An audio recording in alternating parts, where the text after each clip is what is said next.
출애굽기 18번째 시간입니다. 유월절과 무교절. 대표 제목은 저렇게 생각을 해봤고요. 조금 다른 제목을 말씀드린다면 유월절과 무교절에 감추어진 영적인 비밀, 이렇게도 좀 생각해보면 좋을 것 같아요. 오늘 본문의 해설과 이후에 각 절기, 두 가지 절기에 따른 메시지를 순서대로 설교하도록 하겠습니다. 먼저 우리가 그 출애굽기 개요를 한 번만 더 보실까요? 출애굽기, 우리가 이번 주까지 출애굽기 14장까지를 우리가 묵상하게 되어져 있습니다. 우리가 지난주에는 출애굽기 개요를 몇 토막으로 쪼개드렸어요? 지난주에? 4토막 쪼개드렸죠? 그렇죠? 그래서 출애굽과 광야와 시내산과 성막, 이렇게 4토막으로 쪼개드렸다면 오늘은 이제 3가지 정도로 나눌 수 있는, 3가지 정도로 구분할 수 있는 내용을 좀 소개해 드릴게요. 뭐 다르지 않습니다. 1장부터 18장까지의 내용은 시작.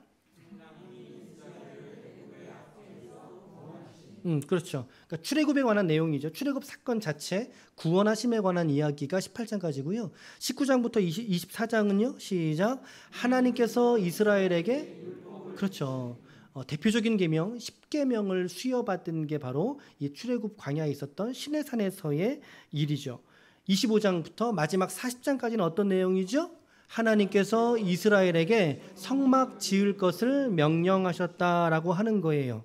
그러니까 25장부터 19장부터 40장 사이까지는 시간이 흘러가지 않아요. 이스라엘 진영이 움직이지 않아요. 마지막 25장부터 40장까지는 성막이 시내산에서 이제 받게 되는 내용이죠. 그리고 봉헌하게 되는 것으로 출애굽기가 끝납니다. 여러분들 출애굽기를 잘 읽어보면 마지막 단락이 성막 봉헌이에요. 이 장면으로 끝나죠. 그리고 나서 이어지는 책이 뭐죠? 출애굽기 다음이 무슨 책이에요? 출애굽기 다음이 창세기, 출애굽기, 레위기죠. 레위기는 그래서 어떤 내용이에요? 이 앞에 성막에서 어떤 예배를 드리는가. 그래서 이 레위기에서 시간이 흘러가요? 안 흘러가요? 안 흘러가요. 여기서는. 그렇죠? 그 내용에서 뭘 어떻게 예배 드리느냐라고 하는 예배에 대한 내용들이 제시되기 때문이죠. 그리고 나서 시간이 언제 흘러갑니까? 민수기에서 흘러가게 됩니다. 민수기에서.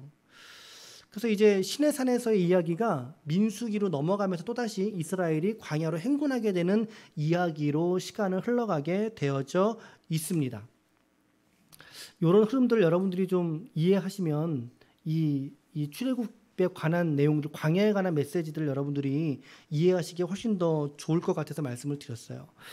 자, 그 중에서도 우리가 오늘 있는 위치는 어디입니까? 저 하나님의 구원하심 1장부터 18장 첫 번째 단락 중에서도 지금 우리가 12장을 우리가 펼쳐서 읽은 겁니다. 12장, 이번 주까지 14장 이제 정말 출애굽의 정점을 묵상하시게 될 겁니다. 내일은 출애굽 사건이 기록되어져 있는 본문이에요. 내일 새벽이.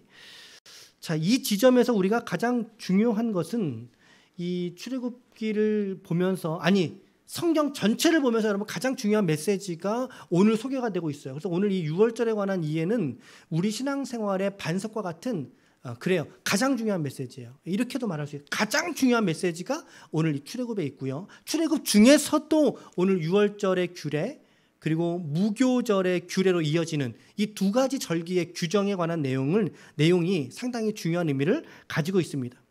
이것이 갖는 의미는 이스라엘의 구원뿐만이 아니에요. 이스라엘의 구원뿐만이 아니라 더 나아가서 이 시대에 저와 여러분들 우리의 구원까지를 영적으로 포괄하는 메시지가 이 유월절 규례 속에 담겨져 있기 때문에 이 이야기는 너무나 중요한 이야기입니다. 우리가 지난 금요일 저녁에 이제 토요일 본문을 가지고 금요일 저녁에 말씀드렸죠. 애굽에서의 마지막 재앙이 몇 번째 재앙이에요? 11번째 재앙이 있어요? 없어요? 없어요. 10번째 재앙이 끝이에요. 근데 10번째 재앙의 이름이 뭐라 그랬어요? 장자재앙이라 그랬죠? 근데 그 장자재앙이라는 표현이 맞아요? 틀려요? 틀린 표현이라고 말씀을 드렸어요. 왜 틀리다 그랬죠? 장자라고 하는, 그렇죠. 장자라고 하는 큰 아들을 죽인 재앙인가? 그렇지 않다라는 거예요, 여러분. 지난 이제 엊그제 설교인데 한번 좀 들어보세요. 그래서 제가 지체들에게 좀 들어오셨으면 좋겠다 말씀드렸는데 그건 장자재앙이라는 표현은 엄밀한 의미에서는 틀렸고요. 정확한 표현은 맞지입니다. 맞지.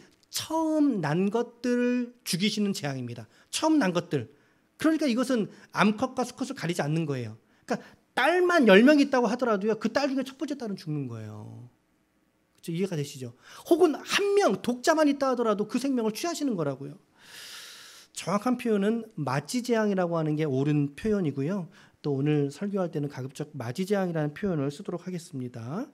자, 10번째 재앙이 마지재앙의 예고입니다. 11장의 내용이 우리가 어제 보았던 메시지죠. 바로 앞장이 이제 이 마지재앙이 얼마나 강력합니까? 이게 충격적이죠. 여러분 생각해 보세요. 여러분들의 처음 난 자식들이 죽는다 생각해 보세요.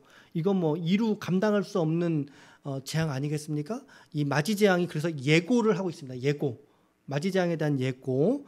그리고 이제 12장으로 오늘 우리가 들어오셨어요. 12장부터 15장까지가 이스라엘이 애굽에서 떠나기 직전에 있었던 유월절 규례, 그리고 마지재앙의 내용이 실제적으로 실행되는 장면이 12장 본문입니다. 12장. 그리고 13장에 가서 광야에서 출애굽한 이후입니다. 이제 출애굽한 이후에 홍해를 건너기 전에 광야예요. 그 광야에서 무교절을 보내게 되죠. 그게 13장의 이야기고 드디어 여러분 14장에 우리가 그렇게 유명한 이야기죠. 광야를 홍해를 마른 땅과 같이 지내게 되는, 홍해가 쫙 갈라지는 역사. 그렇죠. 그래서 마른 길처럼 이스라엘이 홍해를 건너게 됩니다. 성경 속에서 저는 창세기 1장 1절 하나님께서 천지를 창조하시느니라 라고 하는 말씀과 함께 정말 가장 드라마틱한 이야기를 꼽는다고 한다면 저는 이 홍해가 갈라져 땅이 된 사건이지 않을까라고 하는 그런 싶을 정도의 감격과 기적이 있는 장면이 여러분 출애굽기 14장입니다. 홍해를 건너가게 됩니다. 그리고 이제 15장까지가 한 텀인데 15장에 모세와 미리암이 노래를 부르게 되죠. 노래를 부르게 됩니다. 아마 우리가 다음번 출애굽 묵상하실 때 15장부터 이제 시작을 할 것 같아요. 하겠죠. 자, 이렇게 마지재앙은 애굽과 바로에게 지금까지 있었던 재앙 중에 가장 큰 재앙으로서 그들에게 아주 급소를 찌르게 되는, 가장 큰 충격을 주게 되는 재앙이죠. 말 그대로 애굽에서 처음 난 모든 것들이 죽는 거예요. 사람의 자식뿐만이 아니라 그랬어요. 사람과 짐승에 처음 난 것들이에요. 짐승에 처음 난 것들.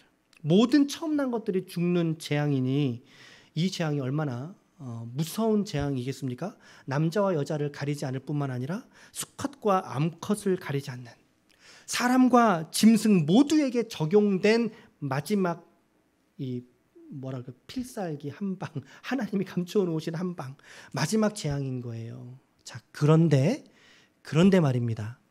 하나님께서 당신의 백성들인 이스라엘 백성만큼은 이 마지막 마지재앙에서 이 죽음이 피해갈 수 있는 방법을 하나님께서 이스라엘 백성들에게는 가르쳐 주셨어요. 알려주셨어요. 그게 우리가 오늘 읽은 본문의 이야기예요. 자, 일단 이 규례를 어떻게 지켜라. 이 규례가 뭐다라고 하는 게 1절부터 11절까지입니다. 우리가 읽은 본문을 문단 나누게 하면, 자, 그리고 이 유월절이 왜 이스라엘에게 구원을 가져다 주는가, 이에 대한 내용이 장이 아니라 절입니다. 12절부터 14절까지입니다. 오늘 본문 이야기하는 거예요. 그리고 이제 마지막 단락에 15절에서부터 20절까지가 무교절을 그러면 또 너희가 지켜야 된다. 무교절에 관한 규례가 있어요. 유월절 규례, 그리고 유월절이 실제로 어떻게 역사됐는가, 그리고 이어서 무교절을 어떻게 지켜야 되는가라고 이제 이렇게 이어져 가고 있어요. 자, 먼저 우리가 유월절 규례입니다. 이 유월절을 어떻게 지켜야 됩니까? 2절 말씀 같이 함께 읽을게요. 시작. 이달을, 아멘. 그렇죠.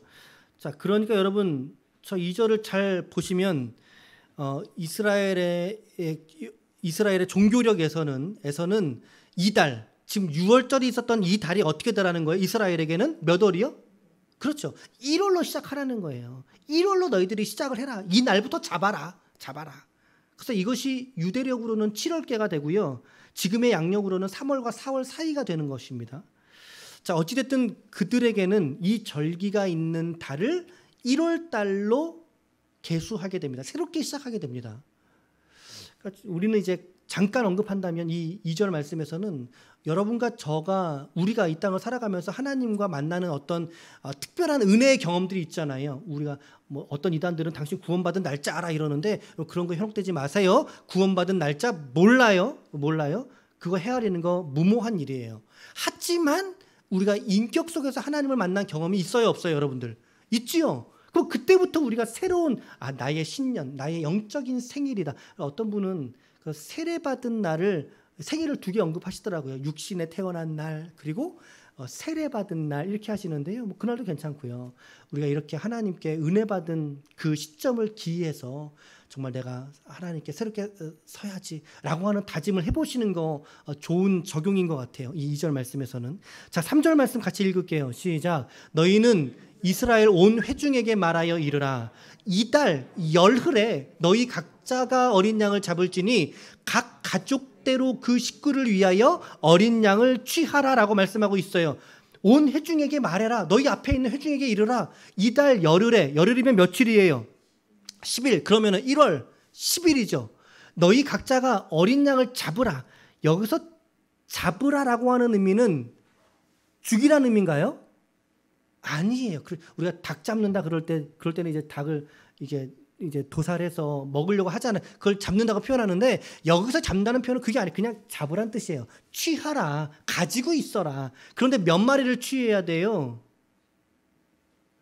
몇 마리를 취해야 돼요? 그렇죠. 가족 숫자대로. 그러니까 우리 가족이 4명 있어요. 4인 가족이에요. 그 몇 마리 취하는 거예요? 4마리를 취하는 거예요. 근데 우리 가족이 12명이 있어요. 그럼 몇 마리 취해야 돼요? 많아요? 적어요? 많죠? 그러면 그 사람 잡을 수 있겠어요? 없겠어요? 못 잡겠죠? 그래서 4절 말씀에 4절에 식구가 너무 많으면 이렇게 지금 기록을 해주고 있는데 오늘 지금 설교에서는 다루지 않을게요. 자, 어찌됐든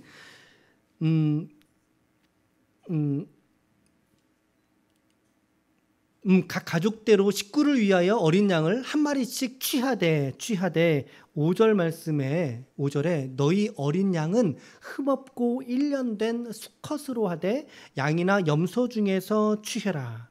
자, 6절은 같이 읽을게요. 시작. 이달 열 나흔 날까지 간직하였다가 해질 때에 이스라엘 회중이 그 양을 잡고. 여기서 잡는다는 표현은 뭐예요? 그러면 여기서 잡는다는 표현은 이제 도살하는 의미입니다. 자, 열흘째 되는 날 양을 취했지요. 그리고 나서 잡는 거는 며칠 뒤에 잡아요? 사흘 뒤에. 하루 이틀 사흘 나흘 날이잖아요. 사흘 뒤에 잡는 거예요. 그러니까 이 나흘 날까지 약 4일 동안 그 양을 야 이거는 네 양이야. 우리 자녀들에게 예를 들면 이거는 네 양이야. 저건 내 양이야. 그래서 그 양과 어떻게 보내겠어요? 양과 이제 나름대로 좋은 시간들을 보내지 않겠습니까? 정도 주고 먹이도 주고 그러면서 아이가 있다면 그 양을 귀여워도 했겠죠? 또 혹은 잠깐 동안이지만 이름도 붙였을 수 있어요. 그렇게 그들과 양을 머물게 한 이후에 14일째 되는 날 밤에 잡으라라고 얘기하고 있어요. 이스라엘은 밤부터 하루가 시작이 돼요. 밤부터. 그 밤에 시작하는 첫날 첫 시작에 그 양을 잡아라. 잡아서 7절입니다. 7절 시작. 그 피를 잠깐만요. 저기 있구나. 7절 시작. 그 피를 양을 먹을 집 좌우 문설주와 임방에 바르다. 자, 양을 먹는 것까지 좋은데요. 이제 피가 흐를 거 아니겠습니까? 그 피를 어떻게 하라는 거예요?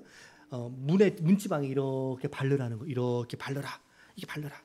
이게 왜 중요하냐면요. 이제 13절에 좀 이따 보게 되는 상당히 중요한 행위입니다. 이게 순종의 행위거든요. 그리고 고기를 다 구워 먹고서 아침까지 남은 고기는 태워라. 왜? 빨리 너희들이 이제 출애굽 나와야 되기 때문에 남은 고기 남기지 말고 다 태워버리라는 거죠. 그런데 독특한 점은 그 어린 양을 잡아서 먹을 때 어떻게 먹으라고 성경이 말합니까? 11절 보세요. 너희는 그것을 이렇게 먹을지니. 성경에 먹는 방법도 다 기록되어져 있어요. 시작. 허리에 띠띠고 발에 신 신고 손에 지팡이를 잡고 급하게 먹어라. 이것이 여호와의 유월절이다. 이 복장이 거의 지금 무슨 복장이에요? 바로 이제 출발할 수. 군대 가면요, 여러분. 군대 가면 5분 대기조라는 게 있어요. 혹시 남자분들은 아시죠? 5분 대기조. 이게 소대나 중대에 이제 발령을 내면 무조건 그 소대는 5분 안에 출발할 준비를 하는 거예요. 그때는요, 밥 먹을 때뿐만이 아니라 잘 때도 군화를 신고 자거든요. 잘 때도 군화를 신고 자요. 5분 안에 출발해야 되니까. 지금 이 6월절 양을 잡고 먹는 이 상황이 평시가 아니라는 거죠. 평시의 상황이 아니라, 즉 맞이 재앙을 앞두고 있는 가장 큰 절망 앞에 그들이 서 있어야 될 그 재앙을 통해서 온 애굽 땅에 곡하는 소리가 들리게 될 것이기 때문에, 그 곡하는 소리가 들리게 될 것이기 때문에 바로 그 애굽에서 너희들이 속히 나올 수 있도록, 이게 뭐 5분 만에 나오는 건 아니겠죠. 5분만은 아니겠지만 그만큼 속히 나올 수 있도록 채비를 갖추고서 너희가 먹을 것을 먹으라라고 하는 이야기예요. 자, 이제 이 본문은 6월절의 규례와 이 순종을 통해서 하나님이 이스라엘을 어떻게 구원하시는지를 보여주고 있는데, 그게 12절부터 14절이거든요. 12절부터 14절인데 12절 말씀에, 자, 이 말씀, 자, 천천히 또박또박 읽어볼게요. 시작. 내가 그 밤에 애굽 땅에 두루 다니며 사람이나 짐승을 막론하고 애굽 땅에 있는 모든 처음 난 것을 다 치고 애굽의 모든 신을 내가 심판하리라. 나는 여호와라. 여러분, 이 말씀을 또 잘 관찰해 보세요. 여기서 우리가 몇 가지의 이야기들을, 몇 가지의 관찰된 지점들이 있어요. 자, 첫 번째는 뭐냐면요, 이 재앙은 애굽이라는 세상 나라에 대한 하나님의 심판 선언이다. 하나님의 심판 선언. 애굽이란 나라지만 우리로 적용한다면 이 땅에 대한 심판으로 우리는 해석할 수도 있어요. 두 번째는 이 재앙은 사람과 짐승을 물어난 심판이다. 모든 처음 난 것의 재앙. 그래서 이 재앙이 장자 재앙이 아니라 맞이 재앙으로 우리가 받아야 되는 이유예요. 맞이, 처음 난 것들이 모두 죽는. 자, 그리고 세 번째는요, 그간에 있었던 애굽의 모든 다신들에 대한 심판이 이 마지막 재앙 속에서 갖고 있는 목적이라는 거예요. 그동안 1계명부터 여러분 9계명까지 제가 금요일날 설교할 때 이거 쭉 한번 훑어드렸어요. 어떻게 하는 게 이 9가지 재앙을 외울 수 있을지 연상기법으로 해설을 해드렸는데, 또 첫 번째 재앙을 기억하고 계십시오. 첫 번째 재앙은 어떤 재앙이에요? 그렇죠, 맞아요. 피재앙이에요. 그것만 기억하시고 쭉 연상해 보시면 되는데요. 나중에 시간 있을 때 또 말씀드릴게요.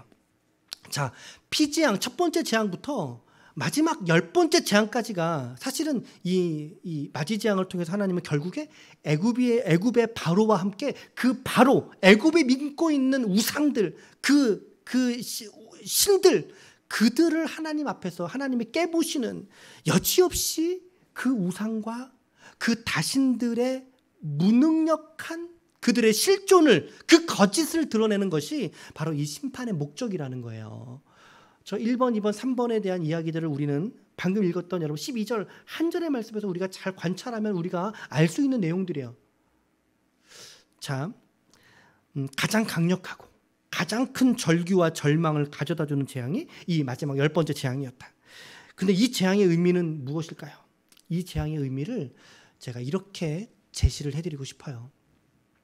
우리 금요일 설교하고도 맥을 같이 하고 있는데, 여러분, 이 맞이가 죽는 이 재앙은요, 결국에 하나님 없이 살아가는 인간의 실존이 무엇인가, 우리 인간의 한계가 무엇인가라고 하는 것을 아주 극명하게 보여주고 있는 심판이 이 맞이 심판입니다.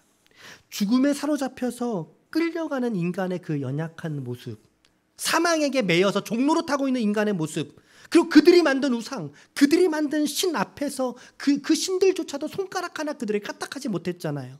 그러한 절대 절망이 바로 누구에게 있다고요? 이 하나님 없이 살아가는 모든 인간들의, 보편적인 모든 인간들의 모습이 바로 이 재앙을 당하는 모습이다라고 하는 거예요. 하나님 없이 살아가려는 모든 사람들의 탄식과 그리고 절규의 모습이 바로 이 맞이재앙의 어떤 영적인 의미로 우리가 취할 수 있는 것입니다. 이 재앙이 얼마나 아픕니까? 내가 며칠 동안 함께 있던 개똥이 소똥이 하면서 불렀던 그 양이 죽는 모습을 우리가 봐야 돼요. 그들이 봐야 되는 거예요. 얼마나 탄식과 절망이 있겠습니까? 이런 모습을 우리가 생각해 볼 수 있어요. 이 6월절의 재앙을 통해서. 이 맞이 재앙을 통해서. 자, 이제 13절과 14절 시작. 내가 애굽 땅을 칠 때에 그 피가 너희가 사는 집에 있어서 너희를 위하여 표적이 될지라. 내가 피를 볼 때에 너희를 넘어가리니 재앙이 너희에게 내려 멸하지 아니하리라. 너희는 이날을 기념하여 여호와의 절기를 삼아 영원한 규례로 대대로 지킬지니라. 아멘. 그러니까 하나님이 지금 왜 이 어린 양의 피를 문설주에 바르라고 하셨어요? 바르라고 하신 이유가 뭐예요? 내가 그 피를 볼 때 어떻게 한다?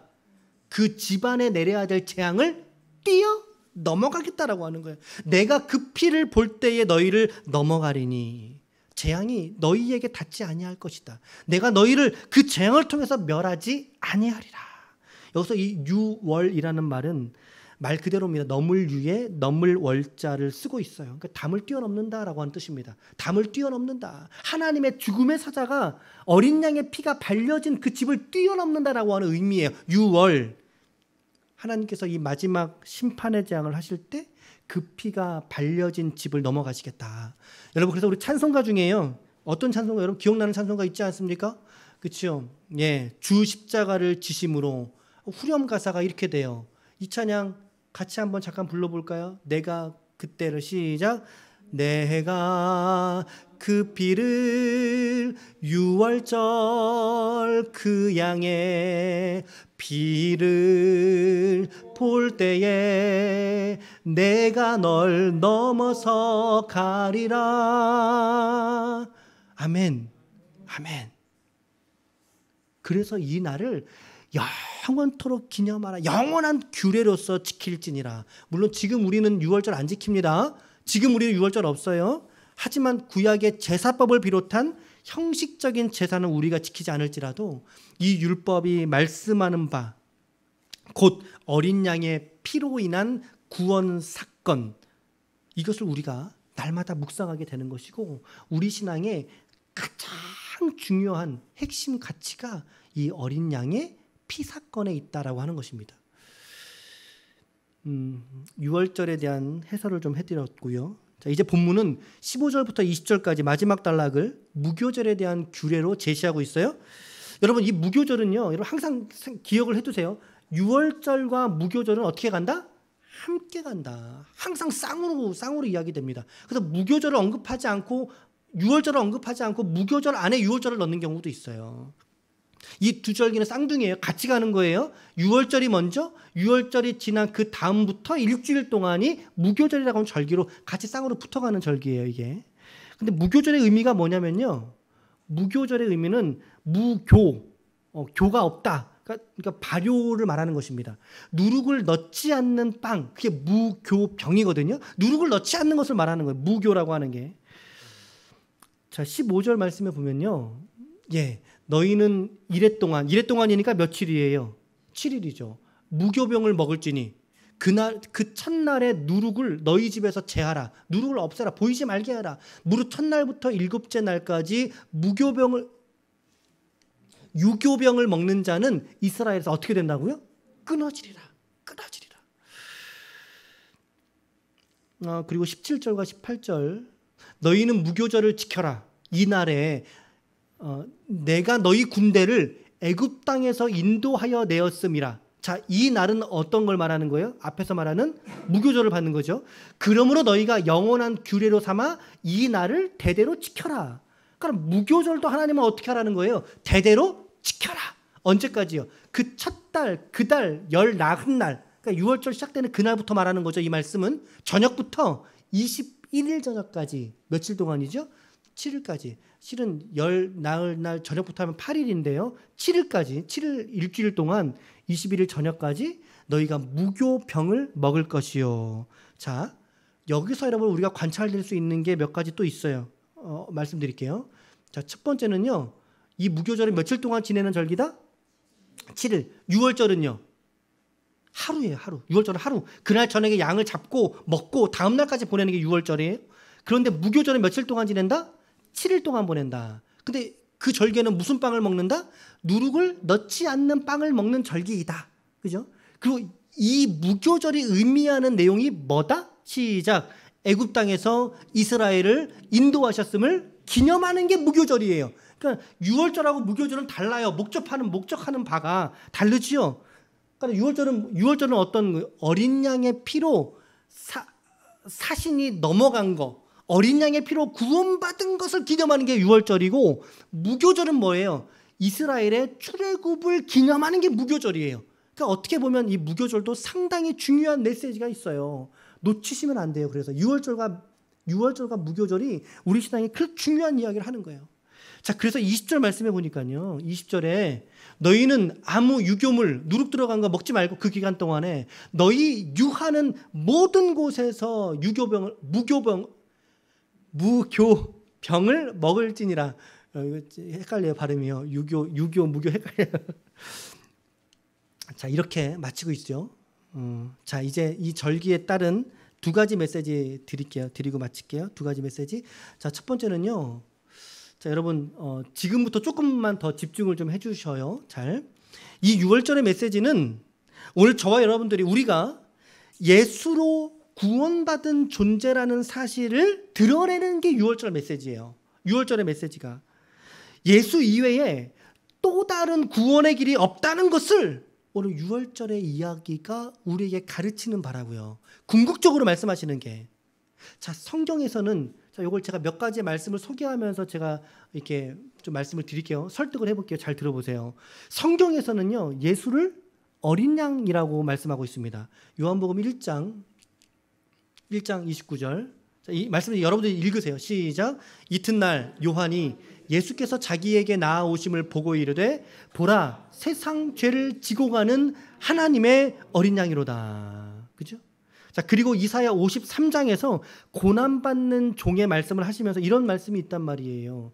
시작. 그가 곤욕을 당하여 괴로울 때에도 그의 입을 열지 아니하였음이여 마치 도수장으로 끌려가는 어린 양과 털 깎는 자 앞에서 잠잠한 양같이 그 입을 열지 아니하였도다. 우리가 이 본문에 관한 이런 고난받는 종에 관한 메시지는 우리가 지난 고난주간을 통해서도 언급이 되어졌던 이야기예요. 십자가의 죽으심을 바라는, 우리가 몇 주 전에 함께 나누었던 말씀들입니다.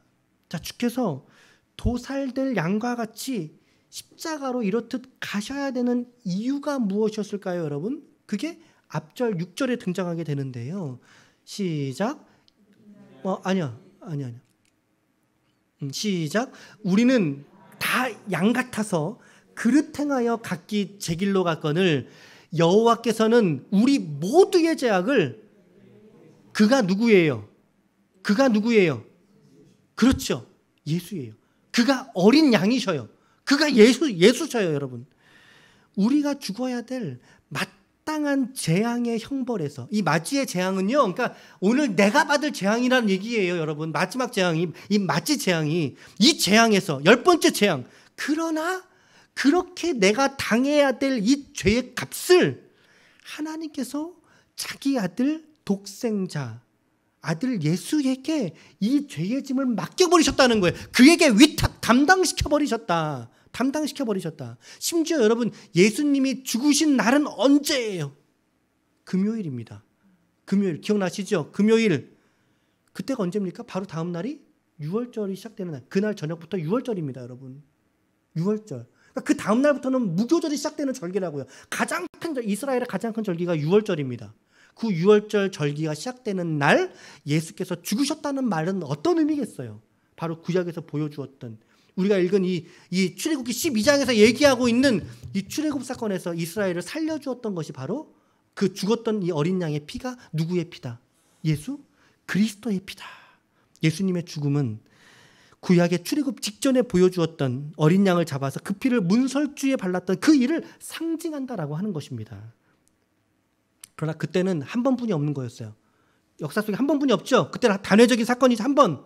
그러나 지금은 영원한 효력이 있는 피를 우리가 묻히게 된 거예요. 영원한 효력이 있는 피를 우리가 받은 거죠. 히브리서 7장 27절 말씀에 보면, 자, 다음 거 한번 더. 자, 시작. 그는 저 대사장들이 먼저 자기 죄를 위하고 다음에 백성의 죄를 위하여 날마다 제사 드리는 것과 같이 할 필요가 없으니 이는 그는 누굴까요? 예수님이에요. 맞아요. 예수님의 피는 단회적인 효력이 아니라 영원한 효력이 있는, 단번에 자기를 들이심으로 말미암아 영원한 효력이 있는 이 예수를 믿는 자는 결국에 이 유월절의 의미로 적용해 본다면 예수의 피를 오늘 우리의 인생이라고 하는 집에, 우리의 인생의 집에 문설주와 대문에 바른 것과 같다라고 하는 의미입니다. 여러분, 내가 너를 넘어가리라 라고 하는 그 생명이 오늘 예수를 믿는 저와 여러분들에게 적용된 줄로 믿습니다. 왜 그럴까요? 오늘 우리는 예수 그리스도의 핏부림을 받은 자들이기 때문인 것입니다. 예수 그리스도의 핏부림을 받았다. 이거 말씀 어디에 있나요? 베드로전서 1장 2절입니다. 시작. 곧 하나님 아버지의 미리 하심을 따라 성령이 거룩하게 하심으로 순종과 예수 그리스도의 핏부림을 얻기 위하여 택하심을 받은 자들에게 편지하노니 은혜와 평강이 너희에게. 성경은 오늘 우리가 예수 믿은 구원받은 우리가 예수 그리스도의 무엇을 받은 자들이다? 핏부림을 받은 자들이다라고 말하고 있어요. 핏부림을 받은 자들.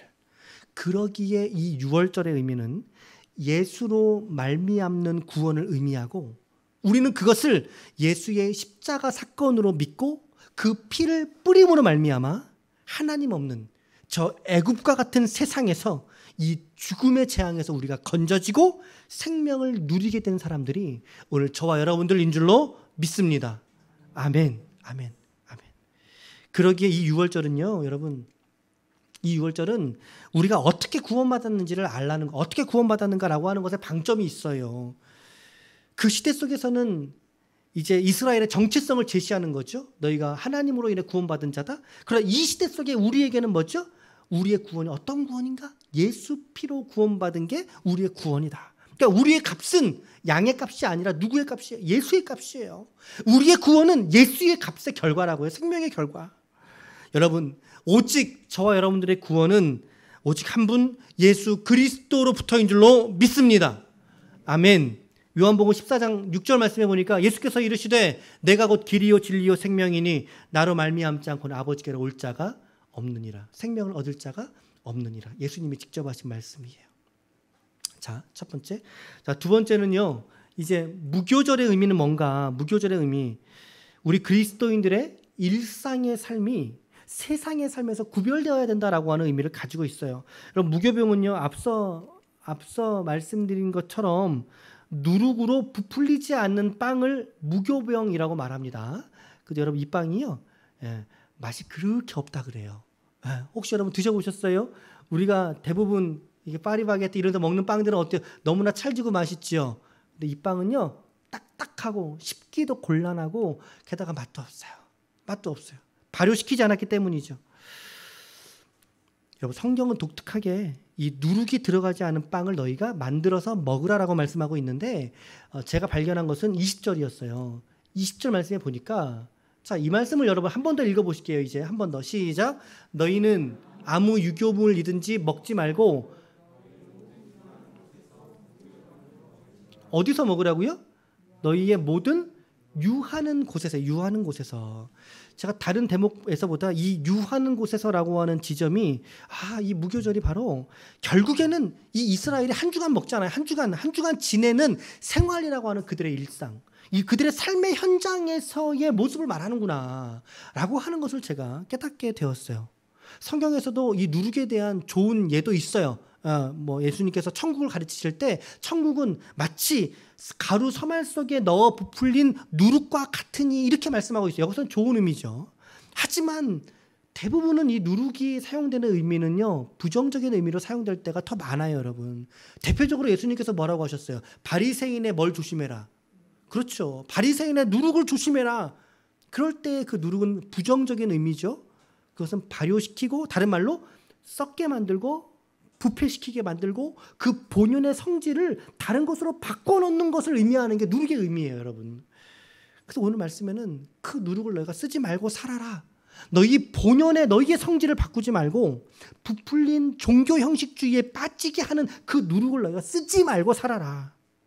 이 말은 이스라엘이 하나님의 거룩한 백성으로 이제는 그들이 과거 400년 동안 하나님 안 찾고 살았잖아요. 애굽에서 하나님 모르고 살았다고요. 하지만 이제는 유월절의 피로 구원받은 백성답게 살아가는 그 모습, 다시 말하면 세상과 구별된 삶의 모습이 무엇인지를 이제는 너희가 깨닫고 살아야 된다라고 하는 메시지가 이 무교절 절기 안에 있더라는 거죠. 너희는 세상에서 특별히 구별된 존재이다. 왜? 전부 다 유교병 먹으니까.